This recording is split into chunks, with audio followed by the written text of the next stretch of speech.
How's it going, everyone? I'm KingBlackToof. So, firstly, you're going to ask me why are you making a video on this game, and I think a lot of people discount this game because of the way it looks.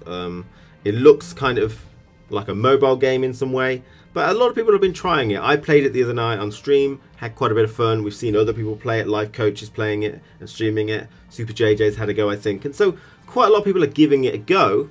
So I want to talk about what the game's about and how it's played, pros and cons in my opinion as well.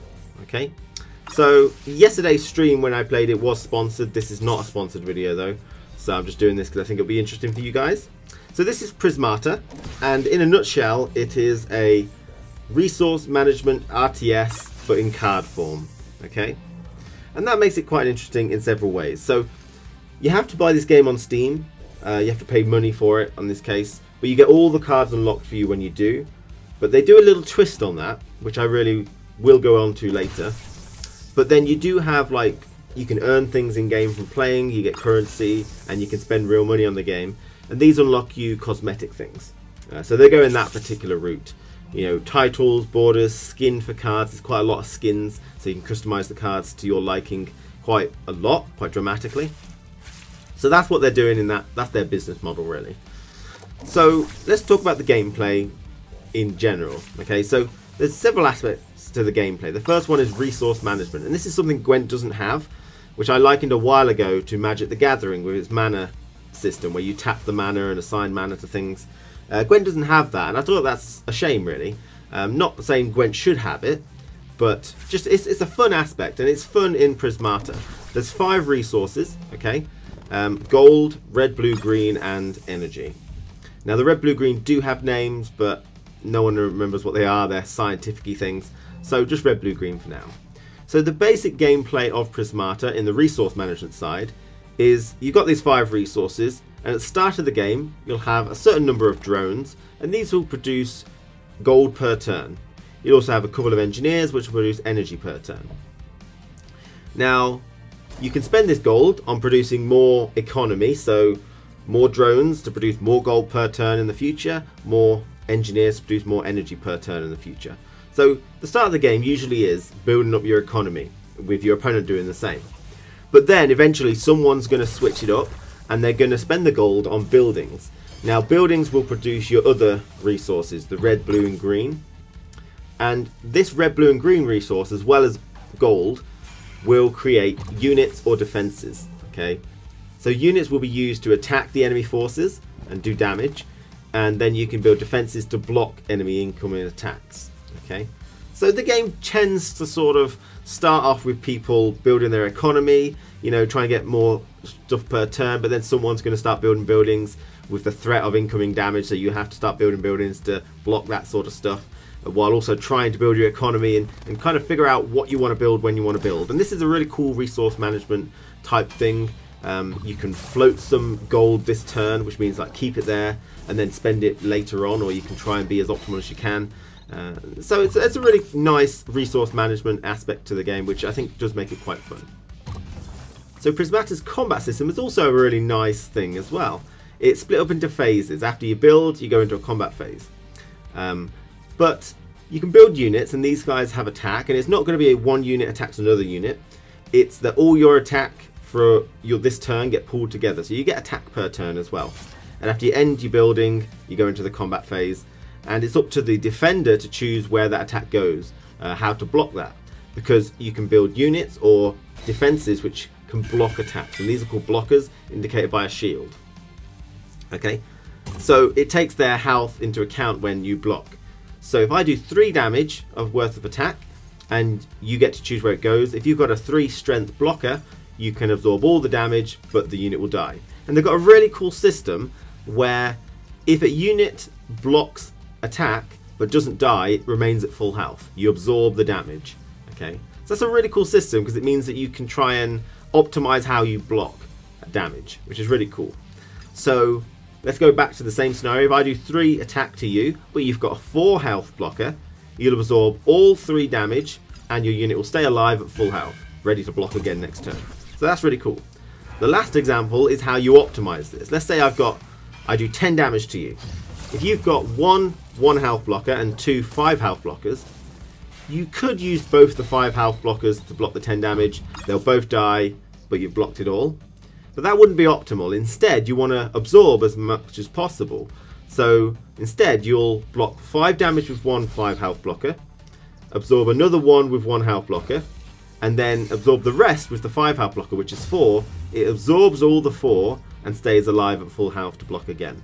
That might have been a bit wordy, but basically it's a really cool way of just sort of like trying to optimize your blocking as well as optimizing your attack to try and make it harder for the opponent to block it.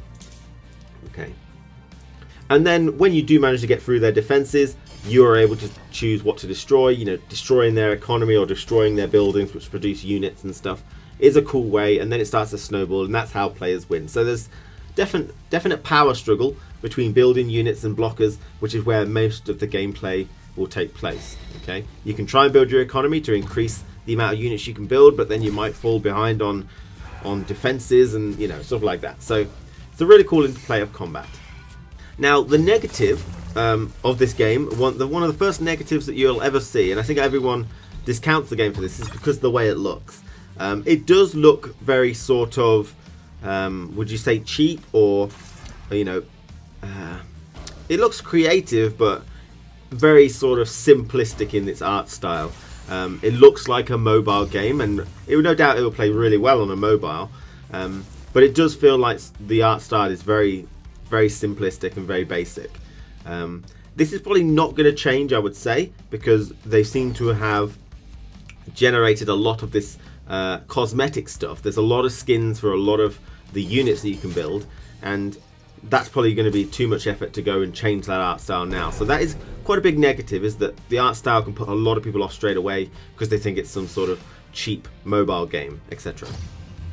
So let's move on to the single player and the multiplayer side of this game. So Prismata has a pretty good tutorial system, opening campaign. It was very thorough. I think I understood it quite well. Unfortunately, like, anime humans are not my cup of tea. I really don't care about anime humans, and that's the art style this is in. So I wasn't really sure of the story. I skipped it really. But it's also got expert mode after you complete it, and that is really hard. And they've got a lot of challenges you can do as well. These are also very hard.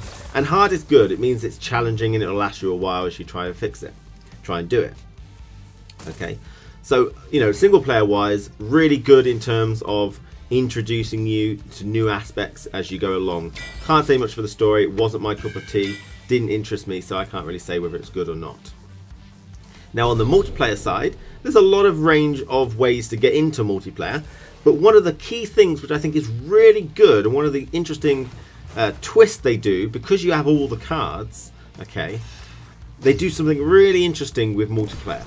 Now, first of all, you both start with drones and engineers, as I mentioned, but somebody has to go first. Now, because they've got this resource management, they can easily tweak that for the person who goes second, who might be at a bit of a disadvantage. Okay, and I believe what they do is they give you 1 or 2 extra drones, so you're producing units slightly faster to start with, and they can tweak that. Now, this is something which Gwen can't do very well. The coin flip is there, and, you know, anything they give you, like another card, is a huge deal, but just a couple of extra resource tweaks in Prismata can actually make an even playing field. And they do much more than that to make it an even playing field in multiplayer, which is really interesting. But in Prismata, there's only actually like one faction, okay? And everyone has all the cards, so how do you make it sort of balanced in a way and interesting per game? Now, the way it works is that you've got 2 tabs for units. The first tab is the base set, okay? These got your drones, your engineers, and they're always going to be the same, okay? And both players will have this. Now, the way it works on the second tab is it's randomized each game, okay? Now, my first instinct of that was, that seems really bad. That's a massive part of RNG. Like, if one player gets the really good cards and you get the really bad ones. But that's where the tweak is, you see. It's randomized per game, but it's identical for both players. So, although your base set is okay, and you could build some units from the base set and, you know, do some damage and stuff like that and block. The second tab holds all your, you know, interesting, really strategies to the game. But it's randomized per game, so each game you have to think on your feet a little bit, and it's identical to both players, so you know, they both got access to the same units. So effectively, you are playing a mirror match every single game, but the second tab is always different, which is just a really cool, interesting way of trying to level the playing field while also making it fresh each game. And it means that you have to analyze it at the beginning of the game and think of a strategy using the particular units you've got access to on the second tab, which I think is a really cool idea. So I've talked about Prismata now and how it plays and things I liked and things that I was worried about, and I want to give my final thoughts, and this is going to be a final thought of wariness. Okay, so my main concern for Prismata is that it might be figured out. And the reason for that is, weirdly enough, because there's hardly any RNG in this game whatsoever. Okay, most of it is player controlled. Pretty much every aspect of that is important is player controlled. There's only 2 points of RNG I can think of, and they're not a big deal at all. The first one is who goes first, who goes second. But again, with the slight tweaks to resources, it can really make it an even playing field, because you can just do slight tweaks. And the second point is the second tab is randomized, but again, it's identical for both players, so you should be on a level playing field there. Okay, so they're the only 2 points of RNG. You know, collecting resources, building your units, attacking, you know, defending. It's all player controlled, and so far I haven't come into any particular units which have a random effect on them. But admittedly, I haven't looked at all the units.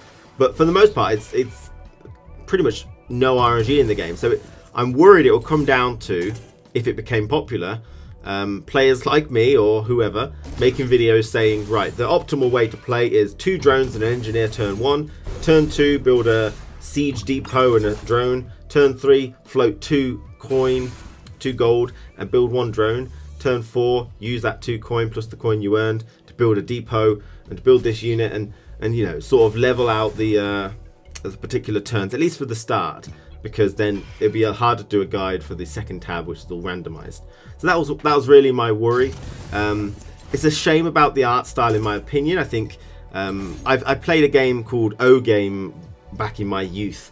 If anyone's heard of O Game, I think it's still up, but their art style there is really good. They only do little squares of art, but it really, you know, brings forth your imagination. But unfortunately, the art style of this is very basic. I looked at, I think it was a mega barrier, and it really was so basic. There wasn't much there in that mega barrier, which is a shame. I think it will put a lot of people off, and I think this is something which they should have changed earlier in the development, because they've done a lot of skins for that now. It'd be a lot more difficult to change it now. But that's really it for this Prismata video. I hope you enjoyed my talk. Maybe if you've got any more questions, you can feel free to ask me. Take care. I'll see you again very soon.